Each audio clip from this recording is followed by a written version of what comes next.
In this video we're going to be changing the oil and filter on a 2008 Honda CRV. I'm going to lift it up on the lift because it's a little bit easier to work on, but this is basically what we're going to be doing. We're going to be changing the oil and the filter, and I'll show you exactly how to do it.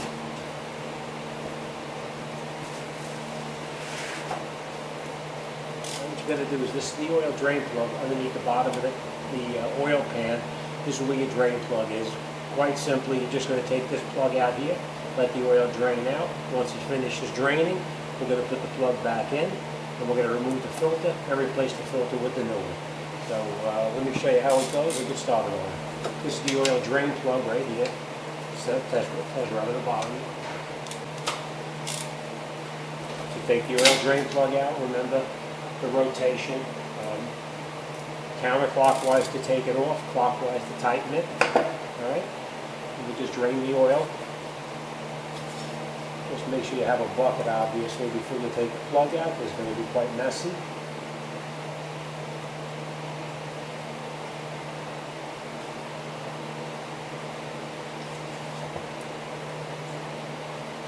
I always recommend whenever you're changing the oil, get yourself a pair of gloves, and that way your hands don't get the oil on it, because the oil is no good for your skin.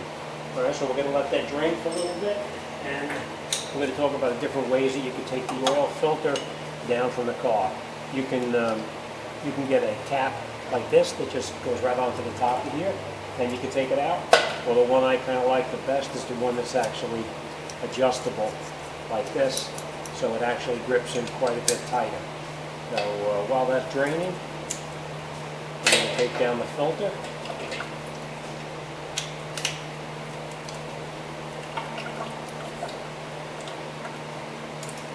Same thing again. Remember, the rotation is counterclockwise to take it off, and clockwise to tighten it. Once you've got it loosened, then you just loosen the filter, and we can let that drain out while the oil is draining too.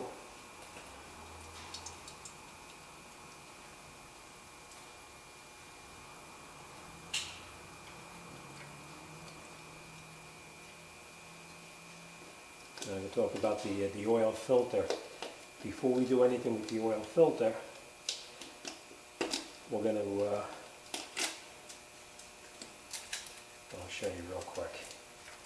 If you buy a filter, depending on what brand you get, whether it's from a dealer or if it's an aftermarket filter, it really doesn't matter as long as you get a good name brand filter.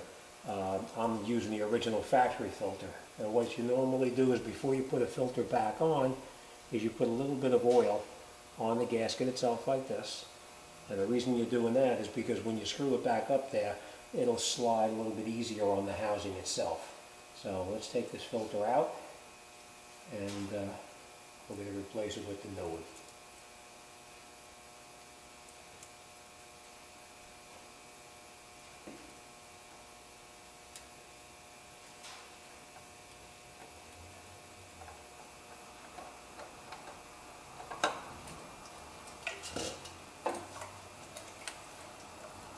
We'll let all that drain out too, and once it finishes draining, we'll install the filter.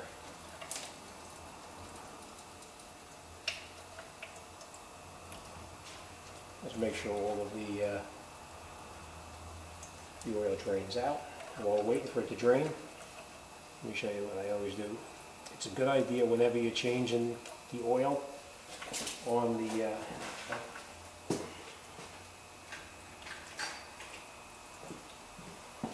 sorry, I just had to get a screwdriver. It's a good idea whenever you change the oils to take the old O-ring off of the drain plug and replace it with a new one. So you can just pry it off with a little small screwdriver. It pops right off, and you can put the new gasket right onto the new drain plug. And once we finish draining, we can put the filter back on, put the plug back in. So while this drains, we'll let it drain a little bit, and we'll come right back.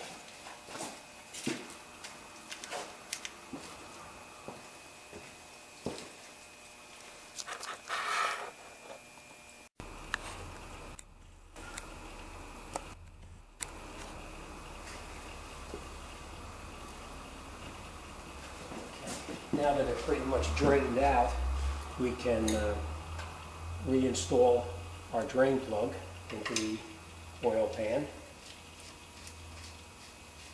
Screw it all the way in by hand as far as you can. And what you're going to do is you're going to put your ratchet on it and tighten it up. Remember, you're screwing your drain plug into an aluminum pan, so don't over tighten it because you will strip out that pan and you will be either replacing the pan or replacing the threads on the pan, which is not an easy job. Alright, so you have the new drain plug gasket on there and just go a little bit snug. You don't have to be real tight.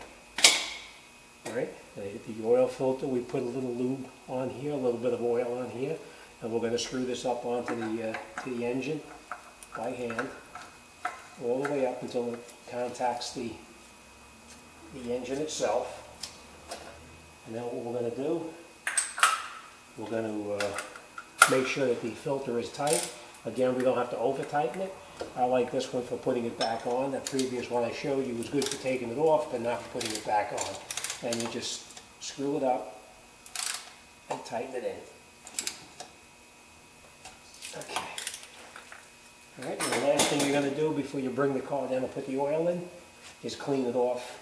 Otherwise you'll have oil dripping on the ground or in your driveway or in your house or whatever. Just dry it all off so it's clean. And then we're going to bring the car down, put the oil in it, and let's start on that step.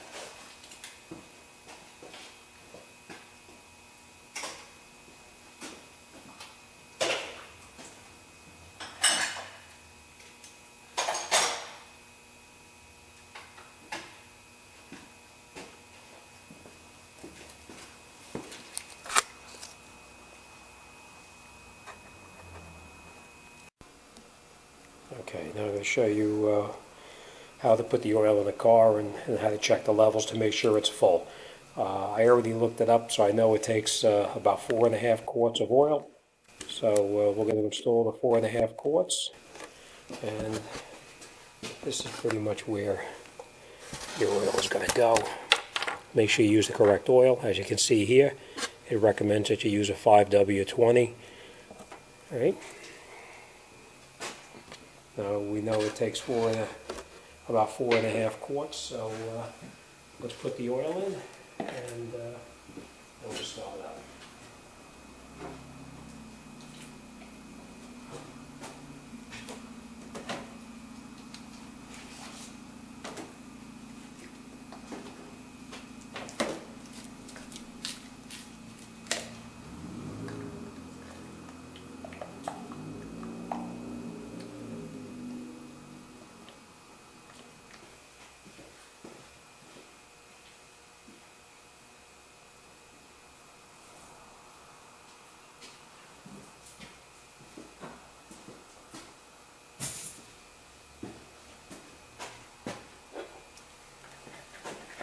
Okay, once you've got the oil in the car, you make sure you put your oil cap back on, and then you start it up and you let it run for just a couple of minutes, not even a couple of minutes, just a couple of seconds, just to circulate the oil.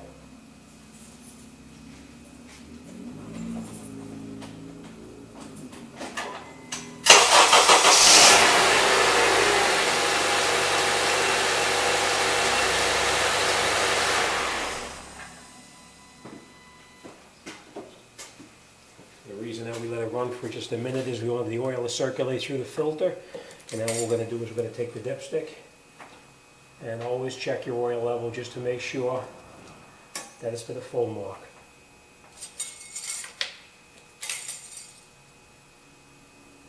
And as you can see, it's exactly to the full mark right now. Alright, the last thing we're going to do is look underneath the car, make sure you have no leaks at all. And I'm going to show you how to reset the maintenance reminder light on this particular car. Okay. On this particular car, you turn the key to the on position. You press the trip meter, the odometer, and you keep on pressing it, press and release until you come up with the oil life. Once you have the oil life on the dashboard lit up, you press and hold in the button and you watch the oil life. When the oil life starts to blink, you release the button, turn it. The oil life lights up and it starts to blink. You press it and you release it. The entire dashboard then starts to flash. You press the button in again and hold it in, and when it resets to 100%, you're done. Alright, fairly easy. I'll just show you one more time how to do it again. You press and release, turn the key to the on position first. When the key is in the on position with the engine off, you press the button until it comes up with the oil life index. You press and hold the button in.